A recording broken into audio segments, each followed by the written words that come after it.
আচলতে যোৱা কেইদিনমান আগত হোজাই জিলাৰ কাকি অঞ্চলত যি অমানৱীয়ভাৱে যি উচ্ছেদ অভিযান চলালে তাতে সেই ক্ষেত্ৰত আমি চিৰাং জিলা ABMCৰ তৰফৰ পৰা তীব্ৰ নিন্দা কৰিছোঁ, গৰিহণা দিছোঁ। আৰু এই ক্ষেত্ৰত আমি বিগত সময়ছোৱাত এইখন চৰকাৰ অহাৰে পিছৰে পৰা আমি চাইছোঁ বিভিন্ন জিলাসমূহত হয়তো উচ্ছেদৰ ক্ষেত্ৰত আমি উচ্ছেদেৰ আচলতে বিৰোধী নহয়, কিন্তু আচলতে এইসকল মানুহ বিভিন্ন সময়ত গৰাখহনীয়াৰ কবলত পৰি বানপানীৰ সমস্যাত পৰিণত বিভিন্ন ঠাইত আশ্ৰয় ল'ব লগা হৈছিলে,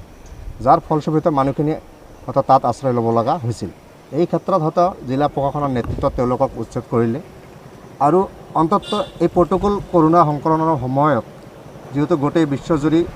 ভাৰতবৰ্ষতো তাৰ অতিক্ৰম গতিকে কৰোণাৰ সংক্ৰমণৰ সময়ত তেওঁলোকক উচ্ছেদ কৰাটো আমি কোনো পৰ্যায়ে মানি ল'ব পৰা নাই। আৰু এই ক্ষেত্ৰত আজি আমি চিৰাং জিলা ABMCৰ তৰফৰ পৰা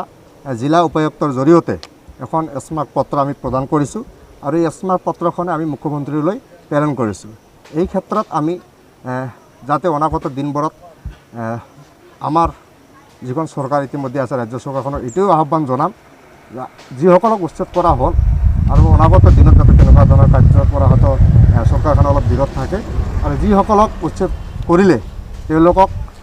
এভৰিথিং ক্ষতিপূৰণকে আদি কৰি যাতে চৰকাৰখনে অলপ দায়িত্ব সহকাৰে লয়, এইখিনিকে চৰকাৰক আহ্বান জনাইছে। কাকি অঞ্চলত অসম চৰকাৰ তথা জিলা প্ৰশাসনৰ যৌথ পন্থাত যি অমানৱীয় একপক্ষীয়ভাৱে যি এটা নিৰ্দিষ্ট জনগোষ্ঠীটোক টাৰ্গেট কৰি লৈ পেলাই যে উচ্ছেদ অভিযান চলালে, এই ক্ষেত্ৰত চিৰাং জিলা ABMCৰ তৰফৰ পৰা আমি তীব্ৰ ভাষাৰে নিন্দা আৰু গৰিহণা জনাইছোঁ। আৰু চৰকাৰ তথা জিলা প্ৰশাসনক আমি অনুৰোধ জনাইছোঁ অতি শীঘ্ৰে এই উচ্ছেদিত পৰিয়ালসমূহক উচিত যি ক্ষতিপূৰণ আৰু পুনৰ সংস্থাপন দিয়াৰ বাবে ব্যৱস্থা গ্ৰহণ কৰে যেন। আৰু অনাগত দিনসমূহত আমি চৰকাৰলৈ এটা বিনম্ৰ অনুৰোধ জনাব বিচাৰিছোঁ, আপোনালোকে অসমৰ গৰাখহনীয়া সমস্যা বা ভূমিনীতি সমস্যা ইয়াৰ স্থায়ী সমাধানৰ স্বাৰ্থত আপোনালোকে এক কাৰ্যসূচী ল'ব বুলি আমি আশাবাদী। আৰু আমি অসমত নৱগঠিত অসমৰ যি বিজেপি চৰকাৰখন, এই চৰকাৰখন শপত গ্ৰহণৰ পৰাই আমি কিন্তু লক্ষ্য কৰি আহিছোঁ যে কেৱল মাত্ৰ এটা জনগোষ্ঠীক টাৰ্গেট কৰি লৈ পেলাই অসমৰ যি 35% জনগোষ্ঠী, সেই জনগোষ্ঠীটোক টাৰ্গেট কৰি লৈ পেলাই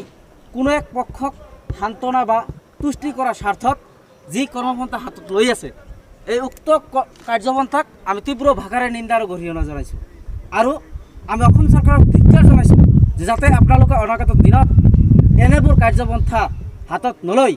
এই 35% যি সংখ্যালঘু ৰাইজ, এই ৰাইজকো লগত লৈ পেলাই এক সোণৰ অসম গঢ়নত যাতে আপোনালোকে সহায় সহযোগিতা আগবঢ়ায়, এই বিনম্ৰ অনুৰোধ আমি অসম চৰকাৰলৈ কৰিছোঁ। আমি নতুনকৈ গঠন হোৱা অসম বিজেপি চৰকাৰৰ নেতৃত্বত যি অসম চৰকাৰ গঠন কৰিলে, এই ক্ষেত্ৰত আমি এটা আহ্বান জনাম যে চাওক, অসমৰ বিভিন্ন সমস্যাৰ লগতে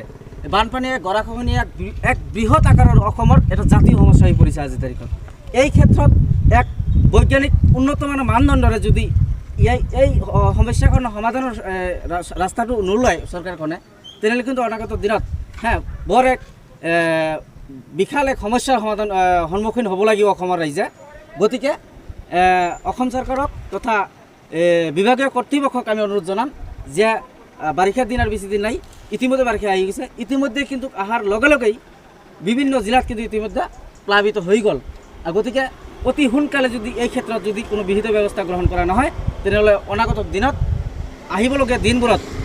বৰ এক প্ৰচণ্ড ভয়ংকৰ এক বিপদৰ আগজননী দিব। গতিকে এই ক্ষেত্ৰত আমি অসম চৰকাৰক আমি চিৰাং জিলা ABMCৰ তৰফৰ পৰা বিনম্ৰভাৱে অনুৰোধ জনাব বিচাৰিছোঁ যাতে আপোনালোকে এক বৈজ্ঞানিক মাধ্যমৰ জৰিয়তে এক উন্নত মানদণ্ডৰ কাৰ্যপন্থাৰে যাতে এই সমস্যা স্থায়ী সমাধানৰ চিন্তা চৰ্চা কৰে যেন।